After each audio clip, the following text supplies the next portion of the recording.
So let's start our projectile part 2। आज के part में हम लोगों ने पार्ट 1 में प्रोजेक्टाइल का मोशन को समझा था कि प्रोजेक्टाइल का मोशन एक्चुअली कैसे होता है। ठीक है, तो हमने यहाँ पे दो चीजें डिफाइन करी थी। मैं जस्ट आपको एक शॉर्ट रिकैप दे करके फिर हम लोग आज के पार्ट को डिस्कस करना चालू करेंगे। हमने दो चीजें देखी थी कि एक्स एक्सिस के अलोंग जो मोशन हो रहा है मेरा, वो कांस्टेंट वेलोसिटी से हो रहा है। ठीक है, एक्स एक्सिस के अलोंग का जो मोशन है वो कांस्टेंट वेलोसिटी से है, और वाई एक्सिस के अलोंग जो मोशन हो रहा है मेरा, वो कांस्टेंट एक्सेलरेशन के साथ हो रहा है। ठीक है, एक्स एक्सिस के अलोंग जो मोशन हो रहा है वो कांस्टेंट वेलोसिटी से हो रहा है, और वाई एक्सिस के अलोंग जो मोशन हो रहा है वो कांस्टेंट एक्सेलरेशन के साथ हो रहा है। ये acceleration acceleration due to gravity है। मैंने हमेशा आपको बताया है कि एक्सेलरेशन ड्यू टू ग्रेविटी हमेशा डाउनवर्ड लगेगी, और इसीलिए ग्रेविटी जो है वो हमेशा कंजर्वेटिव होगी। तो हमने ये भी पढ़ा था कि जो कंप्लीट प्रोजेक्टाइल है वो आपका कंजर्वेटिव होता है, मतलब यहाँ पे टोटल एनर्जी आपकी हमेशा ही कंजर्व रहेगी। ठीक है, जितनी एनर्जी आपको इनिशियल मिल रही है उतनी ही एनर्जी आपको फाइनल में मिलती है। ठीक है, जैसे कई बार आपसे ये सिंपल सिंपल क्वेश्चन पूछे जाते हैं। ठीक है, एकदम ही सिंपल क्वेश्चन जो कॉम्पिटिशन्स में आते हैं, एकदम बेसिक लेवल पे मैं आपको बता रहा हूँ, जहां प्रॉपर प्रोजेक्टाइल आपको लगाने की जरूरत भी नहीं, कि किसी बॉल को हमने हाफ प्रोजेक्टाइल में थ्रो किया। ठीक है, किसी बॉल को हमने हाफ प्रोजेक्टाइल में थ्रो किया, वो नीचे आई, और आपसे पूछा जाएगा उसने ग्राउंड को किस स्पीड से हिट किया, उसने ग्राउंड को किस स्पीड से हिट किया। राइट, तो आपको बिल्कुल क्लियर होना चाहिए, आपको बिल्कुल क्लियर होना चाहिए कि भाई वो ग्राउंड को किस स्पीड से हिट करेगी, वो ग्राउंड को किस स्पीड से हिट करेगी। अगर निकालना है तो जो एनर्जी मेरी 1 पे है वही एनर्जी मेरी 2 पे होगी। Energy at 1 must be equal to energy at 2। ठीक है, 1 पे आपकी एनर्जी हो जाएगी mgh, पोटेंशियल एनर्जी होगी खाली। ठीक है, और प्लस आपने u वेलोसिटी से उसको फेंका भी। ठीक है, आपने u वेलोसिटी से उसको थ्रो भी तो किया है, तो half mu square is equal to half mv square. ठीक है, तो आपको सीधे ही सीधे आपको h की वैल्यू पता है, u की वैल्यू पता है, v की वैल्यू डायरेक्ट आप एनर्जी कंजर्वेशन से निकाल सकते हैं। ठीक है, यहां पे आपको प्रोजेक्टाइल के कॉन्सेप्ट यूज करने की जरूरत नहीं। ठीक है, तो ये क्यों कर पा रहे हैं हम लोग, क्योंकि प्रोजेक्टाइल मोशन जो है वो कैसा है, आपका कंजर्वेटिव इन नेचर है। ठीक है, अब हम लोग अपने आगे के पार्ट में चलते हैं। आगे के पार्ट में मतलब हमने कल कुछ चीजों के लिए स्पेसिफिकली कुछ फॉर्मूले डिराइव किए थे। अगर आपने रिकैप नहीं किया है तो मैं आपको जस्ट फॉर्मूले बता दे रहा हूं, क्योंकि उनको आज हम यूज करेंगे। हमने टाइम निकाला था, टाइम ऑफ फ्लाइट। ठीक है, which was 2u sine theta by जी।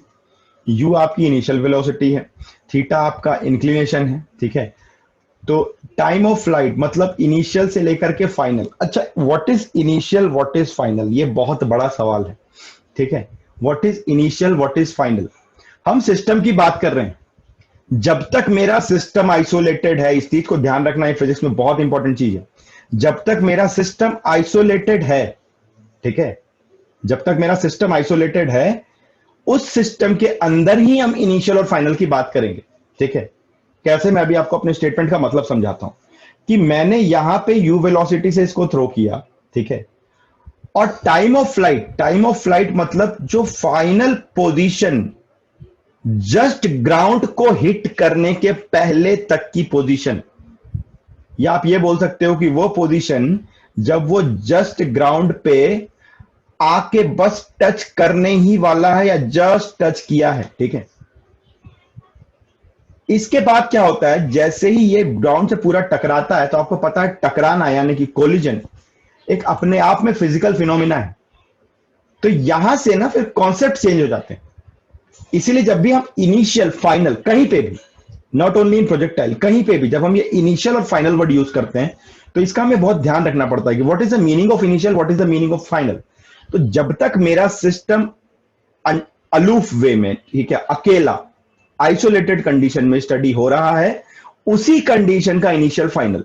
जैसे ही उसने सराउंडिंग के साथ इंटरेक्ट कर लिया, तो वहां पे इनिशियल फाइनल की कंडीशन जो है वो आपकी चेंज हो जाएंगी। ठीक है, तो इस पॉइंट को आपको ध्यान रखना। जैसे कि हम लोग बोलते हैं कि बॉल को मैंने ड्रॉप किया h हाइट से, बॉल को मैंने ड्रॉप किया h हाइट से, तो जब ये ग्राउंड से टकराया तब उसकी स्पीड क्या थी। ठीक है, ये जनरल स्टेटमेंट हो गया, बट लेकिन आपको ध्यान रखना है। ठीक है, एज अ फिजिक्स स्टूडेंट कि ग्राउंड से टकराने का मतलब जस्ट ग्राउंड को हिट करने के पहले, ठीक है, उसकी स्पीड है √2gh। तो ये मेरी इनिशियल कंडीशन हुई, ये मेरी फाइनल कंडीशन, राइट। इसको आप हमेशा ध्यान रखोगे, छोटे छोटे से कॉन्सेप्ट कई बार बड़े प्रॉब्लम में बहुत काम आते हैं हमारे, ठीक है। तो हमने टाइम ऑफ फ्लाइट निकाला, टाइम ऑफ फ्लाइट मतलब इनिशियल टू फाइनल कंडीशन के बीच में टोटल टाइम कितना लग रहा है। इसके बाद में जो हमने अगली चीज डिस्कस करी वो हमने करी मैक्सिमम हाइट की, ठीक है, मैक्सिमम हाइट की। तो मैक्सिमम हाइट हमने क्या निकाला, मैक्सिमम हाइट की हमने वैल्यू कितनी निकाली थी, याद है आपको? u square into sin U square 2 sin theta by square theta 2g। by 2g। हाँ, you square sine square theta by 2g, ये मेरा मैक्सिमम हाइट आ गया, ठीक है। मैक्सिमम हाइट मतलब हम बात कर रहे हैं the maximum vertical positioning of the maximum vertical positioning of the projectile, ठीक है, ये पोजीशन। मैक्सिमम हाइट की कंडीशन पे आपको ये ध्यान रखना है कि मैक्सिमम हाइट के पॉइंट पे, ठीक है, एट मैक्सिमम हाइट पॉइंट, ठीक है, क्या होगा आपका at maximum height point vertical velocity यानी कि Vy विल बी जीरो, ठीक है, ये आपको ध्यान रखना है, vertical velocity will be zero. Now the last part was the range. हमने हॉरिजॉन्टल रेंज निकाली थी, रेंज नहीं बोलते इसको, हम लोग पूरा बोलते हैं हॉरिजॉन्टल रेंज। तो ये हमने निकाला था 2u square sine theta into cos theta by g, ठीक है, ये हमने रेंज की फॉर्मूला निकाला था। और एक चीज हमने और प्रूफ किया था कि भाई ये जो इक्वेशन है जिसको हम लोग बोलते हैं ट्रैजेक्टरी की इक्वेशन, ठीक है, ये बहुत इंपॉर्टेंट है। आप इसी चीज को इसी तरीके से याद रखो, आप इस चीज को इस तरीके से याद रखो, सिंगल पॉइंटर नोट्स आप यहां से बना लीजिए, काम आएंगे। 2 साल बाद जब आप कंपटीशन देने जाएंगे तब तक शायद भूल चुके होंगे ये सब बातें, ठीक है। तो ट्रैजेक्टरी की इक्वेशन बनाई, यानी कि y और x का हमने रिलेशन निकाला था। क्या निकाला था? y is equal to x tan theta x tan theta minus gx squared by 2u square cos square theta। Very good, 2u square cos square theta. तो ये मेरी इक्वेशन ऑफ ट्रैजेक्टरी थी। आज मैं इन सबका यूज और एप्लीकेशन बताऊंगा आपको, ठीक है। तो ये हमने प्रोजेक्टाइल का कल का डिस्कशन था, ये एक जस्ट रिकैप था, है ना। आप टीवी सीरियल जैसे देखते हो, राइट। लास्ट मतलब जो हमने क्लास ली थी, लास्ट जो वीडियो लेक्चर हुआ था, उसमें हमने पूरे प्रोजेक्टाइल की डेरिवेशंस, कहां से ये फॉर्मूले आए हैं, मैंने ये सारी चीजें आपको सिखाई थी। और आज की क्लास में आप जैसे टीवी सीरियल देखते हो ना, कहानी अब तक, अब आगे, अब आज से हमारी क्लास यहां से शुरू हो रही है, ठीक है। तो ये हमने आपको सारा फॉर्मूला मैंने रिकैप करा दिया। जिनके पास ये फॉर्मूला नहीं है, नहीं याद है, प्लीज इसको नोटबुक पहले से पहले नोट कर लो। सिर्फ स्लाइड नहीं लोगे, क्योंकि स्लाइड लोगे तो आपको दिक्कत हो जाएगी, ठीक है, क्योंकि आज हम लोग क्वेश्चन सॉल्व करने जा रहे हैं आगे, ठीक है।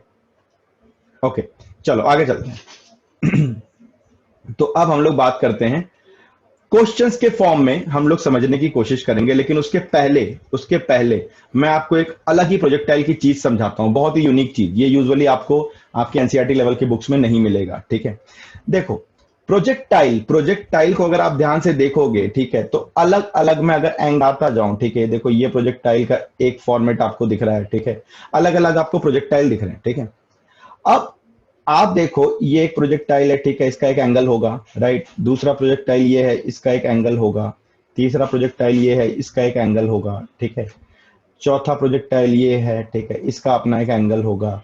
अगर आप ध्यान से देखोगे तो ये देखो, अगर मैं इसे बोलूं प्रोजेक्टाइल नंबर 1 और इसे मैं बोलूं प्रोजेक्टाइल नंबर 2, तो ये प्रोजेक्टाइल 1 और 2, इस प्रोजेक्टाइल 1 और 2 में हमने, ठीक है, एक चीज समझना, इस प्रोजेक्टाइल 1 और 2 में क्या हो रहा है कि इन दोनों ही प्रोजेक्टाइल का, ठीक है, for 1 and 2 range is same, ठीक है, sir range is 15 same, degree वाला और 75 डिग्री वाले का भी तो सेम होगा फिर, ठीक है।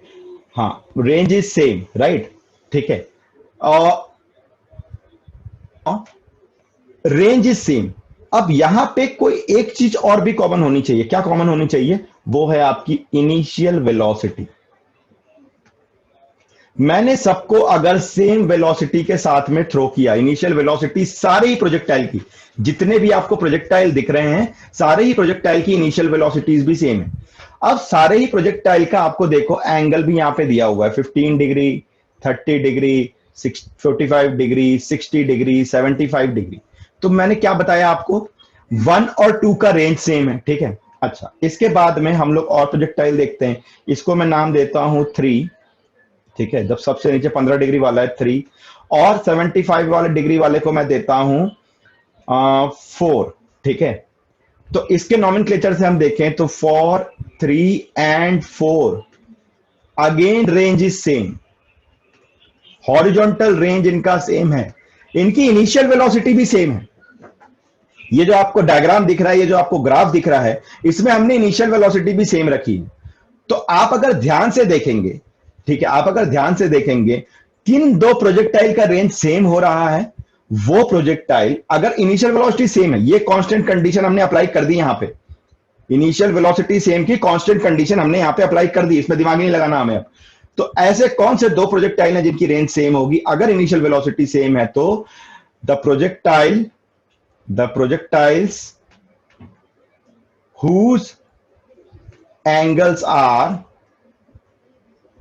कॉम्प्लीमेंट्री आप सभी समझते हो। कॉम्प्लीमेंट्री एंगल मतलब वो एंगल जिनको ऐड करके हमें 90 मिलता है। आप देख लो, 15 प्लस 75 अगर आप करोगे तो आपको 90 डिग्री मिलेगा, 30 प्लस 60 करोगे तो आपको 90 डिग्री मिलेगा। तो एक प्रोजेक्टाइल के अंदर ऐसे दो प्रोजेक्टाइल मोशन जिनकी इनिशियल वेलोसिटी सेम है, ऐसे दो प्रोजेक्टाइल मोशन जिनके इनिशियल वेलोसिटी सेम है, और अगर उनका एंगल जो है वो कॉम्प्लीमेंट्री है आपस में, तो उनकी हॉरिजॉन्टल रेंज सेम होगी, ठीक है। उनकी हॉरिजॉन्टल रेंज सेम होगी। क्यों होगी? बहुत सिंपल सी चीज है, ये मैथमेटिक्स है, ठीक है, कि 2u² sin theta into cos theta by g, ठीक है। कॉम्प्लीमेंट्री एंगल मतलब एक एंगल थीटा है, दूसरा 90 माइनस थीटा होगा, ठीक है। मान लो ये पहले प्रोजेक्टाइल का हमने ले लिया, इसका एंगल थीटा है, प्रोजेक्टाइल 1, 2 की बात करते हैं, तो दूसरे का क्या हो गया, 90 माइनस थीटा यहां रखोगे, ठीक है। जो मैथमेटिक्स के स्टूडेंट है उनको समझ में आ चुका होगा अब तक कि साइन ऑफ 90 माइनस थीटा, ठीक है, into cos of 90 minus theta divided by g. और ये कोई बहुत बड़ा कॉन्सेप्ट नहीं है, पीसीएम जरूरी नहीं है इसके लिए, 10th क्लास में पढ़ के आए हैं आप लोग कि 2u² sin 90 minus theta cos theta होता है, cos 90 minus theta sine theta होता है, साइन थीटा बाई जी। ये देखो, ये 1 के लिए हमने किया, ये 2 के लिए किया, दोनों केस में रेंज आपको सेम मिल रहा है, ठीक है। तो ये एक ऑब्जर्वेशन है, ठीक है, ये एक ऑब्जर्वेशन है, राइट। और इस ऑब्जर्वेशन को ना आप एज अ शॉर्टकट अपने पास में रखो, ठीक है। ये ऑब्जर्वेशन एज अ शॉर्टकट आप अपने पास में रखो, ठीक है, क्योंकि इसकी जरूरत पड़ेगी आपको, इस ऑब्जर्वेशन की आपको जरूरत पड़ेगी, राइट।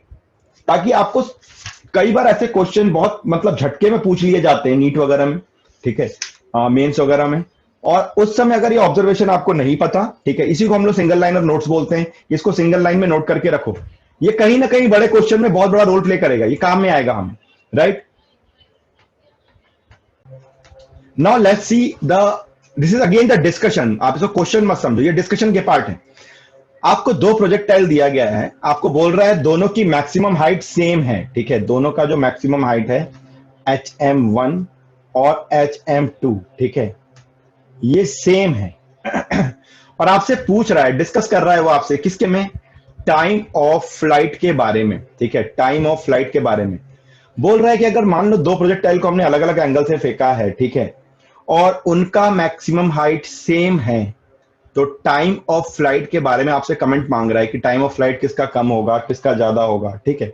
बहुत सिंपल है, ठीक है। आपको यहां पे एक चीज ध्यान रखनी है कि देखो, अगर दोनों का मैक्सिमम हाइट बेटा सेम है, यानी कि मैं ये बोलूं HM1 is equal to HM2 है, ठीक है, फॉर्मूला लगाओ ना, HM1 आपका क्या होता है, ठीक है, अभी अभी हमने मैक्सिमम हाइट का फॉर्मूला देखा है, क्या करना है हमें, u² sin square theta by 2g, ठीक है। अब मैं यहां पे इसे कर रहा हूं u1² sin स्क्वायर थीटा 1, और ये क्या हो जाएगा u2² sin स्क्वायर थीटा 2। मेरे को क्वेश्चन में कहीं पे भी, या इस इलस्ट्रेशन में मेरे पास कहीं पे भी ये इंफॉर्मेशन अवेलेबल नहीं है कि दोनों की स्पीड सेम है या अलग अलग है। जब तक मेरे को नहीं पता मैं इसे अलग अलग लेकर के चलता हूं, ठीक है, जब तक मुझे वो चीज नहीं पता।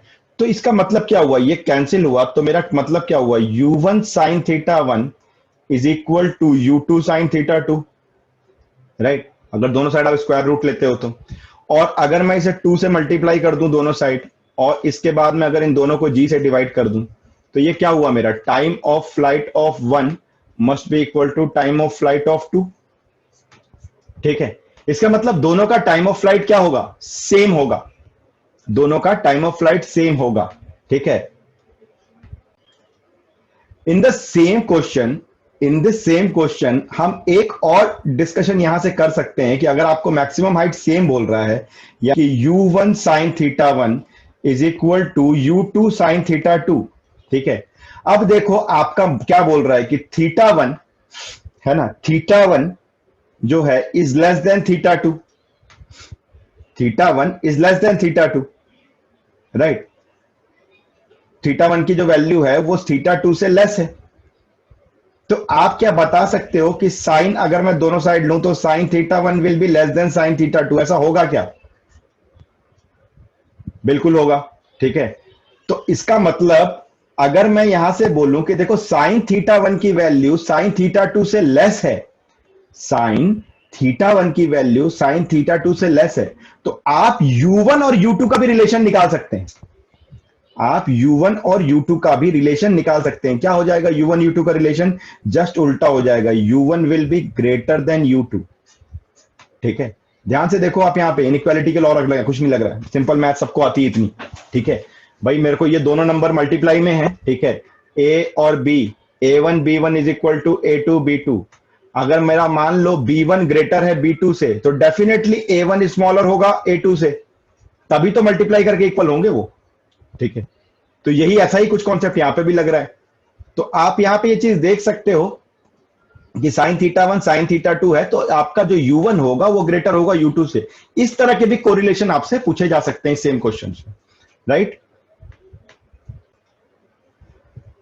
In this illustration, it is being said, at what angle should a projectile be thrown such that the horizontal range of the projectile, ठीक है, आपको लैंग्वेज में कंफ्यूज कर रहा है खाली, horizontal range of the projectile will be equal to half of its maximum value, half of its maximum value, ठीक है। horizontal range of the projectile, ठीक है, horizontal range of the projectile will be half of its maximum value। सबसे पहले हम लोग range निकालते हैं। रेंज होता क्या है? रेंज होता है 2u square sine theta into cos theta by g, या मैंने कल आपको एक चीज बताई थी कि r is equal to 2u square sine theta, sorry u square 2 sine theta into cos theta, आपका क्या हो जाएगा, साइन 2 थीटा के बराबर हो जाएगा। तो ये साइन 2 थीटा बाई जी हो गया, ठीक है। नाउ ट्राई टू अंडरस्टैंड, कल हम इस चीज को डिस्कस कर रहे थे, कल किसी ने मुझसे पूछा भी था कि सर इसको अगर मैक्सिमाइज करना है, ठीक है, मान लो आप एक चीज इमेजिन करके देखो कि भाई मेरे पास में एक प्रोजेक्टाइल का मोशन है, ठीक है, एक चीज समझना जरा यहां ध्यान से, और मेरी एक कैपेसिटी है, ऐसा आपने बहुत बचपन में करके देखा होगा, ठीक है, कि मेरी एक कैपेसिटी है हॉरिजॉन्टल चीजों को थ्रो करने की, मेरे ह्यूमन बॉडी की एक कैपेसिटी। अब अगर मैं प्रोजेक्टाइल से किसी चीज को थ्रो कर रहा हूं, ठीक है, सेम मेरे वेलोसिटी, इसका मतलब मैं सेम ही थ्रो कर सकता हूं। तो मैंने अलग अलग अगर मैं वेलोसिटी थ्रो करूं, ठीक है,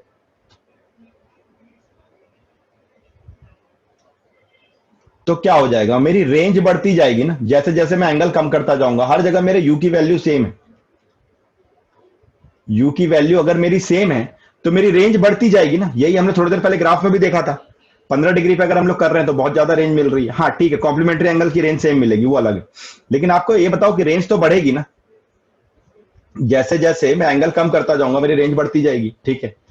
तो इस केस में अगर सेम वेलोसिटी, मैं ये मान के चलूं, अगर मैं ये बोल लूं कि सपोज u इज कांस्टेंट, ठीक है, देखो बहुत सारे जगह पे बहुत सारी बुक्स में डायरेक्टली मैथ्स लगा के वो बता देते हैं, लेकिन मैं आपको डायरेक्ट मैथ्स लगाने के पहले कुछ फंडामेंटल क्लियर होने चाहिए आपके, कि अगर मेरे को रेंज को मैक्सिमाइज करना है, ठीक है, तो मुझे एक चीज पता है कि मेरी इनिशियल कब करना है, कब हो सकता है ये, जब मेरी इनिशियल वेलोसिटी कांस्टेंट है। मैं कांस्टेंट यू के लिए डिस्कस कर रहा हूं चीजों को, ठीक है। तो उस केस में क्या हो जाएगा, इस साइन 2 थीटा की, ठीक है, जो लोग मैथमेटिक्स पढ़ रहे हैं उनको पता है साइन 2 थीटा की जो मैक्सिमम वैल्यू है वो 1 मिलेगी। तो मैक्सिमम रेंज आपको क्या मिलेगा, u square by g, u square by g, ठीक है, मैक्सिमम रेंज मिलेगा आपको यू स्क्वायर बाई जी। और ये मैक्सिमम रेंज आपका आ गया, और आपको क्या बोल रहा है कि जो यू स्क्वायर बाई जी है, ठीक है, horizontal range of the projectile will be equal to half of its maximum value. Horizontal range हमारा कितना है, u square sine 2 theta by g. ये कितना है, मैक्सिमम वैल्यू का हाफ है, मतलब आर मैक्स बाई 2, इसके बराबर है ये. तो u square by g into sine 2 theta must be equal to R max, मतलब u स्क्वायर बाई जी, और एक हाफ हमने पहले से बाहर लगा रखा है, तो ये u square by g cancel हो जाएगा. तो साइन 2 थीटा की वैल्यू कितनी मिल गई, 1/2 मिल गई, यानी कि 2 थीटा की वैल्यू आपको 30 डिग्री मिली. साइन 30 हाफ होता है, तो थीटा की वैल्यू कितनी मिल गई, 15 डिग्री मिल गई. ठीक है, 15 डिग्री मिल गई. अब देखो, अगर नॉर्मल तरीके से हम लोग करते हैं तो मेरा क्वेश्चन यहां पे खत्म हो जाता है. ठीक है, नॉर्मल तरीके से अगर हम लोग कर रहे हैं तो आपको बोला अच्छा सब थीटा, तो हम थीटा ही तो हमें निकालना था. आपको यही तो पूछ रहा था कि कितना एंगल होगा जहां पे हॉरिजॉन्टल रेंज अपनी मैक्सिमाइज्ड वैल्यू का हाफ होगा. ठीक है, तो मैक्सिमाइज्ड वैल्यू मेरे को कहां मिल रही है. ठीक है, मैक्सिमाइज्ड वैल्यू मेरे को कहां मिलती है, आप कल हमने ये चीज करके भी देखी थी 45 डिग्री पे. ठीक है, उसका हाफ होगा, तो ये 15 डिग्री मेरा थीटा आ गया. लेकिन कल मैंने आपको एक चीज और भी बताई थी. ठीक है, कल मैंने आपको एक चीज और भी बताई थी. ठीक है, क्या बताई थी मैंने. ठीक है, एक चीज ध्यान रखना, अभी अभी मैंने आपको बताया ना, थोड़ी देर पहले 2 मिनट पहले हमने डिस्कस किया. क्या डिस्कस किया हमने. ठीक है, हमने क्या डिस्कस किया, हमने ये डिस्कस किया कि साहब दो एंगल पे रेंज सेम हो सकती है अगर वेलोसिटी हम कांस्टेंट कर रहे हैं. तो अगर हम वेलोसिटी की वैल्यू कांस्टेंट कर रहे हैं तो दो एंगल पे रेंज सेम हो सकती है, एक तो थीटा पे और दूसरा 90 माइनस थीटा पे. दोनों कॉम्प्लीमेंट्री होंगे, मतलब 90 माइनस 15 यानी 75 डिग्री. तो 75 डिग्री पे भी तो एंगल सेम होगा. देखो, अभी 2 मिनट पहले हमने ये कॉन्सेप्ट पढ़ा था और 2 मिनट में हमने इसको क्वेश्चन में यूज किया. राइट, तो कई बार आपके आंसर्स कैसे लिखे होते हैं, ऐसा लिखा होता है, option number A 15 degree, option number B 75 degree, option number C both A and B. ठीक है, option number D none of the above. इस तरह के ऑप्शन बनाए जाते हैं आपको कंफ्यूज करने के लिए.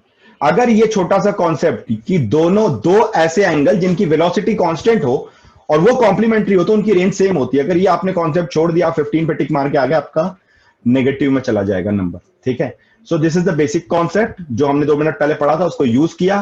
क्वेश्चन भी मैंने आपको समझाया कैसा है. ठीक है, ऐसे ही छोटे छोटे क्वेश्चन अभी हम लोग मेंस के लेवल या नीट के लेवल पे कर रहे हैं, ऐसे ही क्वेश्चन आते हैं. Right, this is one of the easiest question it can ever be. ठीक है, ऐसे क्वेश्चन आपके स्कूल लेवल पे कई बार पूछे जाते हैं आपसे टेस्ट वगैरह में. ठीक है, ऐसे क्वेश्चन आपको यूजुअली कॉम्पिटिशन्स में नहीं मिलेंगे, सिर्फ फॉर्मूला बेस्ड क्वेश्चन है.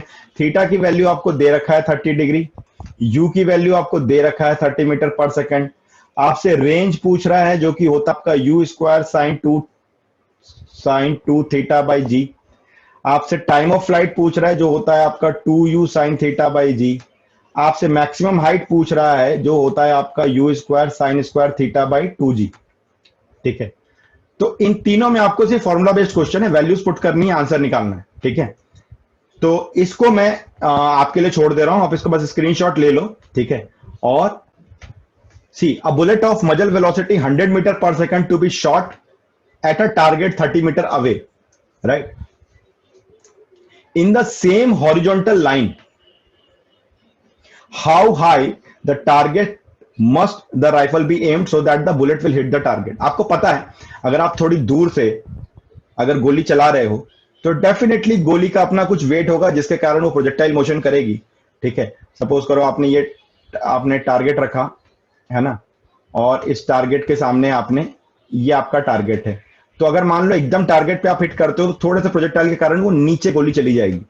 तो आपसे वही पूछ रहा है कि मेरे को अगर एग्जैक्टली टारगेट पे मारना है तो मेरे को कितना हाई एम करना पड़ेगा, यानी कि ये हाइट जो है. ठीक है, आपसे ये जानना चाह रहा है कि आपकी जो वर्टिकल हाइट है, ठीक है, वर्टिकल हाइट है ये कितनी होगी. अगर मैं इसको h बोल लूं, बहुत ही सिंपल और बहुत ही आसान सा प्रश्न है. ठीक है, one of the easiest question. ठीक है, आप यहां पे देखो, आपको जो 30 मीटर बोल रहा है, ठीक है, ये जो 30 मीटर की ये बात कर रहा है, ठीक है, ये आपका हॉरिजॉन्टल रेंज हो गया ना प्रोजेक्टाइल का. ठीक है, तो इसका मतलब आपको रेंज की वैल्यू दिया हुआ है. ठीक है, तो रेंज आपका क्या होता है, 2u square sine theta cos theta by g. ठीक है, या हम लोग इसको लिखते हैं u square sine 2 theta by g. This is 30 is equal to 100 का स्क्वायर साइन 2 थीटा अपॉन, इसको हम 10 कर लेते हैं जी को, ठीक है। तो इसका मतलब क्या हो गया आपका, sine 2 theta is equal to 300 by 100 into 100। तो sine 2 theta will be equal to, आप इसे देखोगे तो ये आएगा 0.03। देखो अगर साइन थीटा की वैल्यू बहुत कम मिल रही है, ठीक है, आप समझने की कोशिश करो, थोड़ा सा इसके लिए आपको ट्रिग्नोमेट्री का हल्का सा आइडिया होना चाहिए। और ये क्लास 10th में आप सीख के आए हो कि साइन ऑफ जीरो, ठीक है, साइन ऑफ जीरो ये जीरो होता है, राइट। तो अगर देखो ये वैल्यू जीरो के आसपास ही मिल रही है 0.03, इसका मतलब एंगल भी जो है वो जीरो के आसपास ही है। तो इसका मतलब क्या हुआ कि मेरा एंगल बहुत लेस हो गया, ठीक है, मेरा एंगल बहुत कम हो गया। तो मैं यहाँ पे आपको फिजिक्स का एक नया ज्ञान दे रहा हूं, ठीक है, जिसका आप बहुत यूज करोगे। ज्ञान ये मैथ्स का है लेकिन फिजिक्स में बहुत यूज होता है हमारे, कि अगर एंगल बहुत कम है, if theta is very less, ठीक है, ये ध्यान रखना, if theta is very less then sine theta is equal to tan theta must be equal to theta. Sine theta और टेन थीटा की वैल्यू थीटा के बराबर हो जाती है। तो इसका मतलब क्या बोलेंगे हम लोग कि 2 थीटा यार 0.03 के बराबर हो गया, तो थीटा की वैल्यू कितनी हो गई, 0.015 के बराबर हो गई, राइट। और मैंने क्या बताया, साइन थीटा टेन थीटा के बराबर हो जाता है। तो टेन थीटा आपका क्या हो जाएगा, यहां पे ध्यान से देखो इस ट्रायंगल को, जो बड़ा ट्रायंगल बन रहा है, tan theta will B h/r। और मैंने बोला अगर एंगल कम है तो टेन थीटा भी थीटा के बराबर हो जाएगा। तो h इज इक्वल टू क्या हो गया, r इंटू थीटा हो गया। r की वैल्यू आपको दी हुई है 30 इंटू 0.015, ठीक है। तो आप इसे क्या करोगे, मल्टीप्लाई कर लोगे, है ना, आप इसे मल्टीप्लाई कर लोगे तो आपको कितना मिलेगा, 0.45 मीटर आई थिंक ये आपको मिलेगा, यानी कि 45 सेंटीमीटर के बराबर। तो 45 सेंटीमीटर मतलब आपको अगर अपने ही लेवल पे आपको एमिंग करनी है, ठीक है, लेवल पे एमिंग करनी है, तो थोड़ा सा 45 सेंटीमीटर आप थोड़ा ऊपर टारगेट करो, अपने एम से 45 सेंटीमीटर आप ऊपर टारगेट करो, तो एग्जैक्टली प्रोजेक्टाइल मोशन में आप बुलजाई को हिट करोगे, ठीक है, आप बुलजाई को